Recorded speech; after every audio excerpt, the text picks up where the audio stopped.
You've got to worry about your hospitals and evacuating people. When you have a transformer fire that may have caused the loss of electricity, you've got a fire. When the wind is there, the fires spread. When the tide is the highest, it's the hardest for your equipment to get to where people really have. And that's why we kept asking people to leave, why we had a mandatory order to leave those areas, because when somebody is in trouble, our first responders will respond, but they have to put their own lives at risk to do so. And fortunately, we have not lost any of our first responders doing their duty. But it continues to be dangerous. If you were to go in the water, for example, and we've got to go in to save you, what happens if our first responders die? Yes, sir. Yeah. When do you expect the subway system to be up and running again? Good 4 or 5 days, I think, before. We don't, at this point, we don't know. But if you had to guess, Con Ed and the subways, 3, 4 days, and I'd be happy to, if that's what it turns out to be. Yes, sir.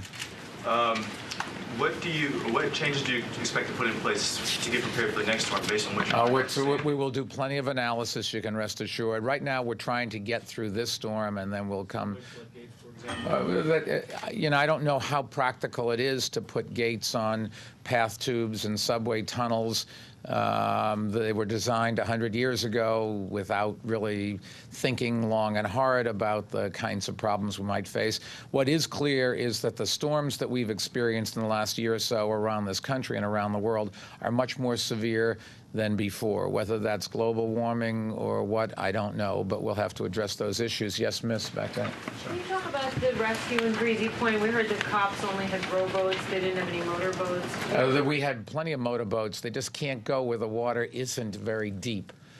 They have also the boats they have are boats that they can carry on the top of police cars. The fire department has a number of boats. We got some boats from Nassau County.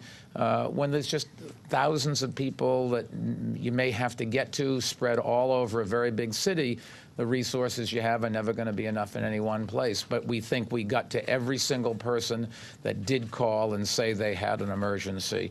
Our police department and fire department certainly were working all night. Yes, sir. Can you talk about the number of rescues that went on through the night, and maybe talk about some of the conditions the cops and the firefighters had faced, specifically in Rockaways where, Well, they put their lives on the line. I don't think it's any ways to describe it other than what you would expect. When called, we answer.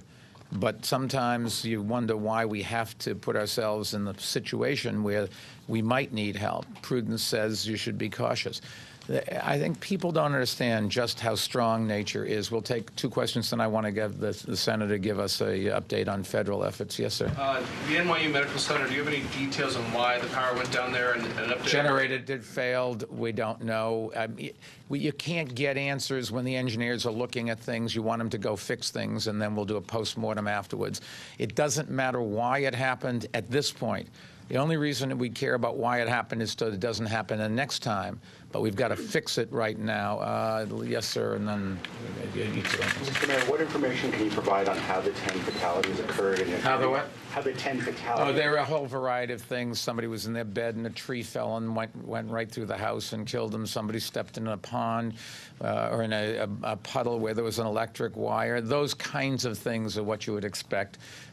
We had a couple bodies in somebody's house. They drowned. We're not quite sure why. Yes. Do you believe that the problems with 9/11 that you had last night contributed to? None whatsoever. If a tree falls on you and you're in bed and you're dead, 9/11's not going to help you. There's no reason to believe that our services didn't get to save anybody. I think in every case it was somebody died pretty instantaneously. Last question, Miss. I heard reports of rescue workers being injured while they were responding. Do you have any numbers on how many? No, and it's just too early to tell. But, when you're running around with trying to save people's lives, our first responders don't stop when they get injured. They keep going. Chuck, you want to give us an update on federal? And I think we do have to get back to upstairs. safe just to see whether? Oh, yes, the water supply is safe. We put some extra chlorine in the water, but we've been testing all the water from upstate, and it's perfectly safe to drink. If it tastes like it has a little more chlorine in it, it's because we want to take extra precautions. But the water supply is fine. And the water on the streets, people are Don't drink it. Shouldn't be stepping in the water. I mean, Well, it's going away. I mean, we're past the high water, the last high tide, and we do not expect to have any flooding from now on. And no worries about nuclear reactors around the area? No. Okay. Well, thank you, Mayor. And first, I want to thank the Mayor and his entire staff for the great job they do. I can tell you, having talked to FEMA numerous times, the one thing that gives them relief is that New York City does this better than just about anybody else, and they've repeated that to me over and over again. I think New Yorkers can be proud of you and your team, Mayor. Let me say this first. The President's given aggressive orders to give New York whatever it needs from the federal end. And right now, FEMA is doing a whole bunch of things in the immediate moment. I've spoken to Craig Fugate a whole bunch of times, and he says in terms of their immediate needs, there's no shortage of dollars. They have generators coming in. They have IMAT teams coming in. The Army Corps has a dewatering team, a pumping team in Manhattan as well under the orders of General Bostic. Second, there are other kinds of things we're trying to do. I mean, just supplementing what has happened. The Department of Transportation has given permission for over 200 crews from Pacific Gas and Electric to travel across the country to help Con Ed restore its lines. Obviously, we can't go to Pennsylvania, New Jersey, Connecticut, or Maryland for crews, and so they had to do that. I've also spoken to the head of Caterpillar, and they're going to send over 200 generators that are needed by various hospitals and other things. But the main job we're going to have is to make sure that the city and the state and all the localities around are reimbursed.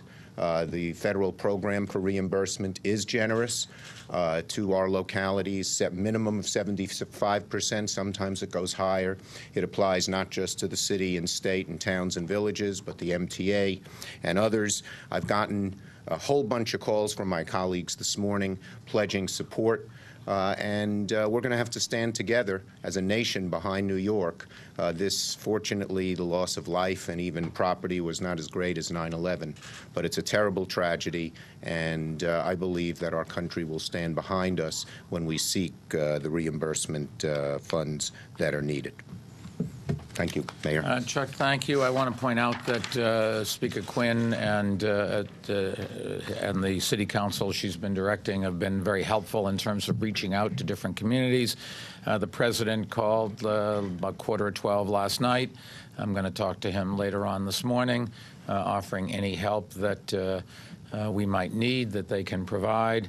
The bottom line is I think we're as well positioned, and the damage is extensive, but the loss of life, while every one loss of life is tragic, given the magnitude of the storm, we probably have gotten through this better than some people might have thought.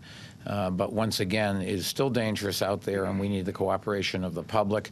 The governor and I and his staff, our staffs have had conversations in terms of getting mass transit back as quickly as possible. And our concerns one time more is mass transit, 3 or 4 days, and who knows whether it'll all be up by then. It depends what damage they find done when they pump out the tunnels, whether it's the tunnels for traffic or the tunnels for subway. And Con Ed, without electricity, a lot of things don't work. It's very inconvenient for a lot of people and dangerous. And so we'll have to watch that and be very careful. Candles are fine to provide light, but don't put them near drapes. The normal common sense things that we have to do, and we'll try to provide you with an update later today from driving bridges, and the roads seem to be in good shape. If they're not open yet, they will be very soon. Thank you very much.